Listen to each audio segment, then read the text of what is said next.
السلام علیکم ورحمۃ اللہ وبرکاتہ۔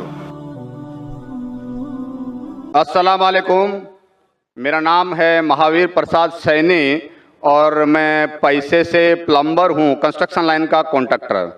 اور میں ویسے تو ڈاکٹر صاحب کا بہت بڑا فین ہوں، اور ویسے میں سبھی دھرم سبھاؤں میں جاتا ہوں، دیکھتا ہوں، اور خاص کر کے اسلام کی جو دھرم سبھا کا جو آج میں یہ جو جن سیلاب دیکھ رہا ہوں، اس کو دیکھ کے تو مجھے وشواس بھی نہیں ہو رہا ہے کہ اتنا بڑا جن سیلاب ایکتا کے ساتھ شانتی سے جو بیٹھا ہے۔ اور اسی کو دیکھتے ہوئے اور پچھلے 22 تاریخ سے میں لگاتار یہاں آ رہا ہوں، یہ آج تیسرا دن ہے، ڈاکٹر صاحب کی بھی تقریر سن رہا ہوں۔ اس کے آگے جو اسلام مذہب ہے اس کے پرتی میری جو پہلے جو عزت تھی، پسندگی تھی، وہ کتنی گنا بڑھ گئی ہے تو میں الفاظ نہیں کر سکتا، لیکن کچھ بھرانتیاں، کچھ کنفیوزنگ ہے جس کا میں خلاصہ چاہتا ہوں۔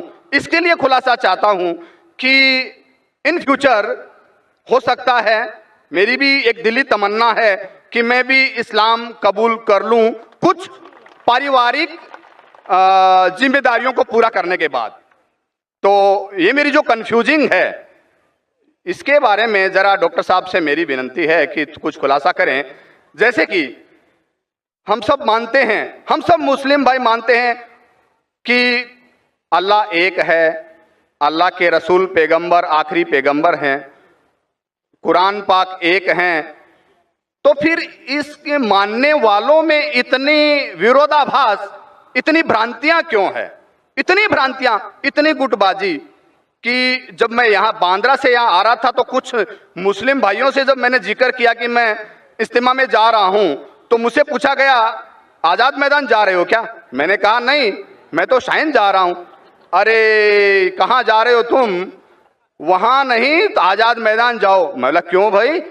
وہاں بھی اللہ کو ایک مانتے ہیں، قرآن کی قواعد ہوتی ہے، اور میں نے ڈاکٹر صاحب کا جیسے سنا، حدیث کی، قرآن کی، سنت کی جو باتیں ہوتی ہے میرے کو بہت پسند ہے، اور وہی چیزیں ہیں عام اسلام میں، پھر تم کیوں برائی کیوں کر رہے ہو؟ تو میں نے جب 10 لوگوں سے پوچھا تو 10 میں سے 10 لوگوں نے مجھے منع کیا، یعنی کہ 100% منع کیا۔ اور 10 میں سے ایک تو ہمارے ایک مسجد کے جناب جی تھے جو نماز پڑھاتے ہیں، انہوں نے بھی مجھے منع کیا کہ تمہارا ایمان خراب ہو جائے گا۔ تو یہی ایسا کیوں؟ کہیں تو کچھ مس انڈرسٹینڈنگ ہے جس کا میں خلاصہ چاہتا ہوں۔ جب اللہ ایک ہے، قرآن ایک ہے، پیغمبر ایک ہے، تو پھر اتنی بھرانتیاں کیوں؟ آپس کے اندر اتنی کھیچم کھاچ کیوں؟ بھائی صاحب نے ایک بہت اہم سوال کیا۔ سوال کے پہلے یہ کہا کہ کانفرنس کی سٹارٹنگ سے وہ آ رہے ہیں اور وہ حیران ہیں، انہیں یقین نہیں ہو رہا ہے کہ اتنا بڑا مجمع اتنے امن کے ساتھ، اتنی شانتی کے ساتھ۔ بھائی صاحب مجھے بھی یقین نہیں ہو رہا ہے، مجھے بھی یقین نہیں ہو رہا ہے، بمبئی کی پولیس کو بھی یقین نہیں ہو رہا ہے۔ یہ صرف ممکن ہے ایشور، خدا اور اللہ کی مرضی سے، ورنہ جب پولیس سے میں بات کرتا ہوں وہ لوگ کہتے ہیں اتنا بڑا مجمع، وہ بھی مسلمانوں کا، اتنی شانتی، ہمیں کچھ کام ہی نہیں کرنے پڑتا ہے، ہم صرف بیٹھے ہیں۔ اتنا بڑا مجمع غیر مسلمانوں کا بھی اتنی شانتی سے نہیں جانتا، مسلمانوں کو تو چھوڑو، ان کا نظریہ بھی اسلام کے بارے میں بدل جاتا ہے۔ اور آپ مجھے اگر پوچھیں گے، ہمارے بھی پولیس ہمیں جو مدد کر رہی ہے کہ شانتی سے جائے، ہمارے پاس بھی کیمرہ وہ سب لگے ہیں، لیکن میں سمجھتا ہوں یہ صرف اللہ سبحانہ و تعالیٰ ہی، اس کی مرضی سے ہی یہ پاسبل ہے، یہ ممکن ہے کہ اتنی شانتی سے لوگ آتے ہیں، اتنی شانتی سے جاتے ہیں، ورنہ یہ ممکن ہی نہیں ہے۔ آپ کا سوال یہ تھا کہ ایک مسلمان کا قرآن ہے کہ مسلمان ایک خدا میں مانتے، مسلمان ایک آخری پیغام میں مانتے، تو اس کے اندر سیکٹس کیوں ہیں، اس کے اندر فرقے کیوں ہیں، اس میں گروپس کیوں ہیں؟ اور پھر آگے بھی یہ کہا آپ نے کہ آپ جب 10 مسلمانوں نے کہا ٹرین کے اندر کہاں جا رہے تو آپ نے کہا کہ سمیہ گراؤنڈ، تو انہوں نے کہا آزاد میدان جائیے، 100% انہوں نے آپ کو روکا۔ میرے حساب سے اگر کسی نے کسی کو یہاں آنے سے روکا میں ان کو بھی جزاک اللہ کہتا ہوں. میں جانتا ہوں کہ لاکھوں پیمفلیٹس بٹے کہ اس سمیہ گراؤنڈ میں مت آؤ, وہ ذاکر نائک آپ کو بہکائیں گا. ہم نے بھی پبلسٹی کی لیکن شاید پبلسٹی میں کمی تھی تو اللہ سبحانہ و تعالیٰ نے ان کے ذریعے لوگوں سے پیمفلیٹ بٹوائے. کئی لوگ نے مجھے کہا کہ میں تو بھول ہی گیا تھا جاننے کے لیے, جب یہ پیمفلیٹ ملا نہیں جانا چاہیے تو مجھے یاد آ گیا. کتنے لوگ نے مجھے کہا کہ میرے جانے کا ارادہ نہیں تھا سمیہ گراؤنڈ میں, جب یہ ملا کہ یہ ذاکر نائک بھڑکاتا ہے ہم دیکھیں گے کیسا بھڑکائیں گا کیسا بہکائیں گا. ہم بھی تو دیکھے, کئی لوگ آ رہے دیکھنے کے لیے. تو الحمدللہ میں ان کا شکر گزار ہوں, میں ان لوگوں کا شکر گزار ہوں جو لوگ نے پیمفلیٹ بانٹا, جو لوگ کہہ رہے مت آئیے, ان کا شکر گزار ہوں. میں ہمیشہ مانتا ہوں اللہ سبحانہ و تعالیٰ میں, قرآن میں اللہ تعالیٰ کہتے ہیں سورہ عمران میں سورہ نمبر 3 آیت نمبر 54 میں, مکروا مکر اللہ واللہ خیر الماکرین. انہوں نے پلاٹ کیا, پلان کیا, اللہ سبحانہ و تعالیٰ نے بھی پلاننگ کی. سب سے بہترین ہے اللہ سبحانہ و تعالیٰ. شاید ہمارے پبلسٹی میں کمی رہ گئی تھی تو اللہ سبحانہ و تعالیٰ نے اور پلاننگ کیا. اور مجھے ان سے کوئی گلا شکوہ نہیں ہے, مجھے کوئی گلا شکوہ نہیں ہے. میں ان کو جزاک اللہ کہتا ہوں اور میں اللہ سبحانہ سے درخواست کرتا ہوں کہ مجھے اور ان کو ہدایت دے. آپ کا جو مین سوال تھا کہ جب مسلمانوں کا قرآن ایک, مسلمانوں کا جو اللہ ہے, خدا ہے, ایشور ہے ایک, پیغمبر ایک, تو فرقے کیوں گروپزم؟ اس کا جواب ہے قرآن مجید میں سورہ ال عمران سورہ نمبر 3 آیت نمبر 103 میں, وَاعْتَصِمُوا بِحَبْلِ اللَّهِ جَمِيعًا وَلَا تَفَرَّقُوا. آپ لوگ اللہ کی رسی کو مضبوطی سے پکڑو اور آپس میں مت بٹو. قرآن مجید میں لکھا ہے اللہ کی رسی کو مضبوطی سے پکڑو. اللہ کی رسی کیا ہے؟ یہ قرآن مجید اللہ سبحانہ و تعالیٰ کی رسی ہے. ہم مسلمانوں کو اللہ سبحانہ و تعالیٰ کہتے ہیں کہ قرآن مجید کو مضبوطی سے پکڑو اور آپس میں فرقے مت بناؤ, آپس میں مت بٹو. اور اللہ تعالیٰ فرماتے ہیں قرآن مجید میں سورہ نساء میں سورہ نمبر 4 آیت نمبر 59 میں, اطیعوا اللہ اطیعوا الرسول. آپ اللہ کی اطاعت کرو اور اللہ کے رسول کی اطاعت کرو. اور اللہ تعالیٰ فرماتے سورہ انعام میں سورہ نمبر 6 آیت نمبر 159 کہ جو لوگ اس دین اسلام میں فرقے بناتے ہیں, یا رسول تمہیں ان سے کوئی لینا دینا نہیں ہے, اللہ سبحانہ و تعالیٰ ان کو دیکھیں گے آخرت میں. مطلب جو کوئی اسلام میں فرقے بناتا ہے اسے اللہ کے رسول سے کوئی لینا دینا نہیں, یعنی فرقے بنانا حرام ہے. افسوس کی بات ہے, ہم جب مسلمانوں سے پوچھتے ہیں کہ آپ کون ہیں دین کے بارے میں, تو اکثر مسلمان کہتے ہیں ہم یہ ہے, ہم وہ ہے, ہم فلانا ہے, ہم ڈمکا ہے. اللہ کے رسول کیا تھے؟ یہ تھے, وہ تھے, کیا تھے؟ قرآن مجید میں لکھا ہے سورہ ال عمران میں سورہ نمبر 3 آیت نمبر 52 میں عیسیٰ علیہ السلام مسلم تھے. قرآن میں لکھا ہے سورہ ال عمران میں سورہ نمبر 3 آیت نمبر 67 میں ابراہیم علیہ السلام نہ یہود تھے نہ نصارہ تھے, وہ مسلم تھے. قرآن مجید میں کئی جگہ لکھا ہے سورہ ال عمران میں سورہ نمبر 3 آیت نمبر 64 میں, فَقُولُوا اشْهَدُوا بِأَنَّا مُسْلِمُونَ, ہم شہادت دیتے ہیں کہ ہم مسلم ہیں. قرآن مجید میں لکھا ہے سورہ فصلت میں سورہ نمبر 41 آیت نمبر 33, وَقَالَ إِنَّنِي مِنَ الْمُسْلِمِينَ, کہو کہ میں مسلم ہوں. کئی جگہ قرآن میں 20 سے زیادہ مرتبہ قرآن میں کہا گیا اپنے آپ کو مسلم کہو, مسلم کہو, مسلم کہو. ابراہیم علیہ السلام جب دعا کرتے اللہ سبحانہ تعالیٰ سے سورہ بقرہ سورہ 2 کہ میرے بچوں کو, میرے نسل کو مسلم بنا. اگر کوئی بھی پوچھتا ہے, جو لوگ ایک قرآن میں مانتے, ایک اللہ میں مانتے, ایک رسول میں مانتے, محمد صلی اللہ علیہ وسلم, صحیح جواب ہونا چاہیے مسلم, اول مسلم اور آخر مسلم, اس کے علاوہ کچھ نہیں. اگر آپ اس میں فرقے بنائیں گے تو یہ قرآن کے خلاف ہے. محمد صلی اللہ علیہ وسلم کہتے ہیں, صحیح حدیث ہے سنن ابو داؤد میں والیوم نمبر 5 حدیث نمبر 4596, جو اللہ کے رسول فرماتے کہ مسلمان 73 فرقے میں بٹیں گے. اللہ کے رسول نے فرمایا بٹیں گے, یہ نہیں کہا کہ بانٹو. اللہ کہتا ہے مت بانٹو. اللہ کے رسول جانتے ہیں اللہ کے کہنے کے بعد کہ مت بانٹو, پھر بھی یہ مسلمان لوگ اسلام کو فرقے میں بانٹیں گے. اور ایک حدیث اللہ کے رسول کی ترمذی کی، جس میں اللہ کے رسول نے فرمایا کہ مسلمان 73 فرقے میں بٹیں گے اور ان میں سے ایک ہی جنت میں جائے گا۔ جب صحابہ نے پوچھا کون سا فرقہ، کون جائیں گا جنت میں، اللہ کے رسول فرماتے وہ لوگ جو میرے باتوں پہ عمل کرتے ہیں، وہ لوگ جو قرآن اور صحیح حدیث پہ عمل کرتے ہیں۔ تو جو لوگ اللہ کی رسی کو مضبوطی سے پکڑتے ہیں صرف وہ لوگ جنت میں جائیں گے۔ ہمیں اسلام، دین اسلام کو کوئی بھی فرقے میں بانٹنے کی ضرورت نہیں۔ اسلام کو فرقے میں بانٹنا غلط ہے، اور جو بھی کوئی مسلمان اسلام کو فرقے میں بانٹتا ہے وہ ایک صحیح مسلمان نہیں ہے۔ ہمیں صرف اللہ اور اللہ کے رسول میں ماننا چاہیے اور اس پہ ایمان لانا چاہیے۔ جو بھی اختلاف ہے، اختلاف کا مطلب یہ نہیں کہ ہم فرقے میں بٹ جائیں۔ اختلاف ہے تو اس کا حل کرو قرآن اور حدیث کی روشنی میں، جو قرآن اور حدیث کہتا ہے اس کے اوپر عمل کرو۔ تو صحیح چیز یہ ہے کہ ہمارے دین اسلام میں کوئی فرقے نہیں، جو بھی کوئی اسلام میں فرقے بناتا ہے وہ غلط کرتا ہے۔ اور آپ نے کہا اپنے سوال میں کہ کچھ سوالات ہیں اور ہو سکتا ہے کہ بہت جلد آپ اسلام قبول کریں گے، آپ کے پاس کچھ مشکلات ہے، لیکن میرے آپ سے درخواست ہے کہ ہمیں نہیں پتہ ہم کتنا جینے والے ہیں۔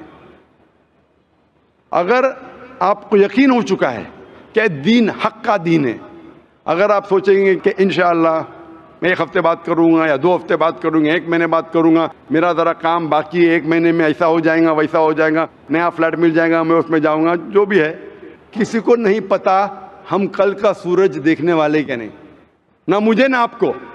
میرے پاس کوئی گارنٹی نہیں میں کل کا سورج دیکھوں گا کہ نہیں، انشاءاللہ امید ہے دیکھوں گا، لیکن میں یہ نہیں کہہ سکتا ہوں، مجھے نہیں پتا میری زندگی کتنی لمبی ہے، کتنی بڑی ہے۔ تو اسی لیے اگر آپ کو یقین ہو، یقین نہیں ہوا تو مت قبول کرو، یقین ہو گیا تو میری یہ درخواست ہے آپ سے کہ آپ کو اگر یقین ہو گیا کہ اللہ ایک ہے، اس کے پیغمبر محمد صلی اللہ علیہ وسلم آخری پیغمبر ہے اور یہ دین حق کا دین ہے، تو آپ اس میں دیر مت کیجیے۔ مشکلات تو آتے رہیں گے، آپ قبول کرو یا نہیں کرو، قبول کرنے کے بعد بھی آئیں گے، نہیں کرے تو بھی آئیں گے، یہ ہمارے لیے امتحان ہے۔ جس طریقے سے اللہ تعالیٰ فرماتے ہیں قرآن مجید میں سورہ ملک میں سورہ نمبر 67 آیت نمبر 2 میں، الذی خلق الموت والحیات، اللہ سبحانہ و تعالیٰ نے موت اور زندگی دی آپ کو پرکھنے کے لیے آپ کتنے اچھے ہیں۔ تو یہ ہمارے لیے ایک ٹیسٹ ہے، ہمارے لیے امتحان ہے۔ تو اس لیے میں درخواست ہے اگر آپ کو یقین ہے کہ دین الحق ہے اور صحیح مذہب ہے، آپ اس کو قبول کرنے میں دیری مت کیجیے۔ جی آپ کی بات بالکل ٹھیک ہے، لیکن کچھ سماجک ذمہ داریاں ہیں جن کو اسی مذہب میں رہ کے پورا کرنا ضروری ہو جاتا ہے، وہ پورا کرنے کے بعد ہی کر پائیں گے۔ میں آپ سے یہ کہوں گا آپ کو پبلک میں شہادہ دینے کی ضرورت نہیں، اسلام قبول کرنے کے لیے پبلک میں شہادہ دینے کی شرط ہی نہیں ہے، آپ کو کسی کو بولنے کی بھی ضرورت نہیں ہے، یہ آپ اور آپ کے خدا کے درمیان ہے، آپ اور اللہ کے درمیان ہے۔ میں آپ سے یہ التجا کروں گا، آپ سے یہ درخواست کروں گا، ریکویسٹ کروں گا، اگر یقین ہے دل میں قبول کرو، لوگ کو بولنے کی ضرورت ہی نہیں، مائک پہ شہادہ دینے کی ضرورت ہی نہیں، ذاکر کو بولنے کی بھی ضرورت نہیں، ذاکر کو بولنے کا شرط نہیں ہے اسلام میں داخل ہونے کے لیے، اللہ اور آپ کے درمیان ہے۔ آپ کم از کم دل میں ایمان لاؤ، اللہ کو مانو، یہ مانو کہ خدا ایک ہے، اس کے علاوہ کوئی معبود نہیں، یہ مانو کہ آخری پیغمبر محمد صلی اللہ علیہ وسلم ہے۔ اناؤنس آپ 1 ہفتے بعد کرو، 2 ہفتے بعد کرو، 1 سال کرو، 2 سال بعد، اس میں کوئی اعتراض نہیں۔ اناؤنس کرنا ہر ایک کو کہنا ضروری نہیں، لیکن اگر آپ کی کچھ مشکلات ہے جیسا حل ہو جائیں گے تب اناؤنس کر سکتے ہیں، لیکن دل میں تو کم از کم مان لو۔ انشاءاللہ میں دعا کروں گا کہ اللہ تعالیٰ آپ کی مدد کرے اور آپ کی مشکلات کو جلدی جلدی دور کرے۔ جزاک اللہ۔ السلام علیکم ورحمۃ اللہ وبرکاتہ۔ ناظرین کیسے ہو سب؟ امید کرتا ہوں کہ آپ سب لوگ ٹھیک ٹھاک ہوں گے، خیر خیریت سے ہوں گے۔ یہ ایک پلمبر بھائی صاحب ہے ہندو، جو کہ ڈاکٹر ذاکر نائک سے ایک بہت ہی عجیب سوال کرتا ہے، اور سن کر میں بھی حیران رہ گیا کچھ دیر کے لیے۔ یہ بتاتا ہے کہ میں کافی مذاہب پر ریسرچ کر رہا تھا، اور جب میں نے اسلام مذہب پر ریسرچ کیا تو میں کافی دنگ رہ گیا، اور مجھے جو ہے یہ کافی زیادہ پسند آیا، اور اس کے بعد جو ہے میرے دل میں جو عزت تھی اسلام کے لیے وہ کافی زیادہ بڑھ گئی پہلے سے، اور اس کی ریسرچ میں مجھے کافی زیادہ فائدہ ملا۔ سوال یہ کرتا ہے کہ جب میں یہاں آ رہا تھا اس فنکشن پر، تو مجھے کافی سارے لوگوں نے جو مسلمان تھے، جو جن کے ساتھ میرا تعلق تھا، انہوں نے منع کیا کہ ڈاکٹر ذاکر نائک کے پاس مت جاؤ، وہ آپ کو گمراہ کر دے گا۔ اور جب میں ان سے کہتا تھا، یہاں تک کہ ایک مولوی نے بھی مجھے آپ کے پاس آنے سے منع کیا، اور یہاں پر جب میں آیا ہوں تو تقریباً 10 لاکھ سے زیادہ لوگ یہاں پر موجود ہیں، اور اتنی شانتی ہے یہاں پر کہ انسان دنگ حیران رہ جاتا ہے۔ ایسا کیوں ہے کہ مسلمانوں کا اللہ اور رسول تو ایک ہے، لیکن ان میں فرقے کافی زیادہ ہے؟ اس کی وجہ کیا ہے؟ تو اس کے جواب میں ڈاکٹر ذاکر نائک نے ماشاءاللہ بہت ہی پیارا جواب دیا۔ سب سے پہلے جو انہوں نے کہا کہ اس بات سے میں بخوبی واقف ہوں کہ لوگ میرے بہت زیادہ خلاف ہے، اور ہندو نہیں بلکہ مسلمان کافی زیادہ میرے خلاف ہے۔ اور جب میں یہ پروگرام آرگنائز کر رہا تھا کافی زیادہ لاکھوں کی تعداد میں جو ہے لوگ پوسٹر جو ہے وہ لوگوں کو دے رہے تھے کہ اس فنکشن میں مت آنا، اس پروگرام میں مت آنا، اور یہ جو ہے آپ لوگوں کو گمراہ کر دے گا۔ لیکن اللہ تعالیٰ کے کام دیکھو، ان پوسٹر کی وجہ سے جن لوگوں کو معلوم نہیں تھا کہ یہاں پر پروگرام ہو رہا ہے، ان کو بھی جو ہے اس بات کی علم ہو گئی، اور وہ بھی دیکھنے آ گئے کہ یہ کیسی باتیں کرتا ہے کہ لوگوں کو گمراہ کر لیتا ہے، آؤ ہم بھی دیکھتے ہیں۔ اور اس طرح جمع ہوتے ہوتے 10 لاکھ کا مجمع جو ہے وہ جمع ہو گیا ہے الحمدللہ۔ اور دوسری بات یہ کہ یہاں کی پولیس بھی حیران ہے کہ کیسے یہ 10 لاکھ لوگ اتنے خاموشی سے بیٹھ سکتے ہیں، اتنے سکون اور امن سے یہاں پر یہ پروگرام کر سکتے ہیں، کہ جن کے بارے میں ہم سوچتے ہیں کہ یہ تو آتنکوادی ہے، اور یہ تو دہشت گرد ہے، اور یہ تو مطلب شرپسند لوگ ہیں، لیکن یہ اتنے آرام سے ایک فنکشن کو کیسے، یہاں تک کہ ہندو اور جتنے بھی مذاہب کے لوگ ہیں وہ بھی اتنے آرام سے یہ فنکشن کسی بھی فنکشن کو اٹینڈ نہیں کرتے جتنا انہوں نے کیا، یعنی 10 لاکھ لوگ، اور کوئی شور شرابہ نہیں، اور کوئی جو ہے چھیڑخانی کسی کے ساتھ نہیں۔ تو یقیناً یہ کافی حیرانگی، اور یہ صرف اللہ ہی کر سکتا ہے۔ اور اس کے بعد ڈاکٹر ذاکر نائک اس کا مثال بھی دیتے ہیں کہ لوگ جو ہے وہ کیوں میرے خلاف ہے، اور وجہ صرف یہی ہے کہ وہ صحیح قرآن اور حدیث کو فالو نہیں کرتے، بلکہ اندھی تقلید آپ کہہ لے کہ وہ کرتے ہیں، جو ان کو اپنے بڑے کہتے ہیں، جو ان کو اپنی مولوی کہتے ہیں، اس کی بات کو جو ہے وہ بالکل 100% سچ مان کر اسی کے پیچھے چلتے ہیں، اور اپنی خود کی کوئی تحقیق نہیں کرتے، جس کی وجہ سے وہ دوسروں کے بارے میں ان کے ذہن میں بدگمانی پیدا ہو جاتی ہے، اور بغیر تحقیق کیے اس کے لوگوں کے بارے میں وہ برا بلا کہنے لگ جاتے ہیں۔ نبی علیہ السلام کی ایک حدیث ہے کہ ایک شخص کے جھوٹے ہونے کے لیے یہ کافی ہے کہ وہ بنا تحقیق کے کسی کے بارے میں کچھ غلط کہے۔ یعنی اگر آپ کسی انسان کو جانتے نہیں ہو، اور آپ کو کسی نے کہا کہ یار یہ فلانا شخص جو ہے یہ تو بہت برا انسان ہے، اور آپ آگے لوگوں کو بھی یہ بتا دو کہ یہ فلانا شخص برا آدمی ہے، اور آپ نے خود اپنی تحقیق نہیں کی، تو اس کا مطلب یہ ہے کہ آپ جو ہے وہ جھوٹے ہیں۔ جتنی بھی جب یہ لیکچر میں سن رہا تھا، اور ڈاکٹر ذاکر نائک نے یہ بات کی کہ لوگ جو ہے وہ پوسٹر بانٹ رہے تھے ڈاکٹر ذاکر نائک کے خلاف کہ یہاں پر مت آؤ، لیکن اس کے باوجود بھی کافی زیادہ لوگوں کو ان پوسٹروں کے تھرو پتہ چلا کہ میرا پروگرام ہو رہا ہے، اور لوگ جو ہے وہ یہاں پر آئے۔ مجھے نبی علیہ السلام کی ایک سیرت کا ایک واقعہ یاد آ گیا کہ جب نبی علیہ السلام نے شروعاتی دور میں دعوت شروع کی تو مکے کے جو لوگ تھے وہ کافی زیادہ اس سے غمزدہ تھے اور پریشان تھے کہ ہم اس دعوت کو کیسے روکے۔ اسی دنوں میں حج کے دن آ گئے، اور وہ ہر ایک گلی اور ہر ایک راستہ جو مکے کی طرف آتا تھا وہاں پر وہ لوگ بیٹھ گئے، اور شروع سے ہی ہر انسان کو، ہر ایک آدمی، اور جو معزز آدمی ہوتا تھا اس کو کہتے تھے کہ یہاں پر ایک جادوگر آیا ہے، یا یہاں پر ایک کاہن ہے جس کی بات اگر آپ سنو گے تو وہ آپ کو گمراہ کر دے گا، اور آپ کو اپنے مال و متاع اور اپنی جو فیملی ہے اس سے جدا کر دے گا۔ بہت سے لوگوں کو وہ یہ کوشش یہ کر رہے تھے کہ لوگ نبی علیہ السلام کی بات نہ سنیں، لیکن اس کا الٹ ہوا، اور اللہ تعالیٰ نے ان لوگوں کے دلوں میں یہ بات ڈال دی کہ یہ شخص کیسا ہوگا جو لوگوں کو اپنی باتوں سے گمراہ کر دیتا ہے۔ بہت سے لوگ وہ نبی علیہ السلام کے پاس آتے تھے اور ان کو باتوں کو سنتے تھے، اور وہ حیران رہ جاتے تھے اور وہ ایمان لے آتے تھے۔ تو اسی طرح کا معاملہ ڈاکٹر ذاکر نائک کے ساتھ بھی اللہ تعالیٰ نے کیا، اور بہت زیادہ عزت ڈاکٹر ذاکر نائک کو دی۔ باقی اس پوری ویڈیو کے بارے میں آپ لوگوں کی کیا رائے ہے وہ آپ لوگ ہمارے ساتھ اپنی رائے کامنٹ سیکشن میں شیئر کر سکتے ہیں۔ مزید اس طرح کی ویڈیوز کے لیے ہمارے چینل کو ضرور سبسکرائب کریں۔ السلام علیکم ورحمۃ اللہ وبرکاتہ۔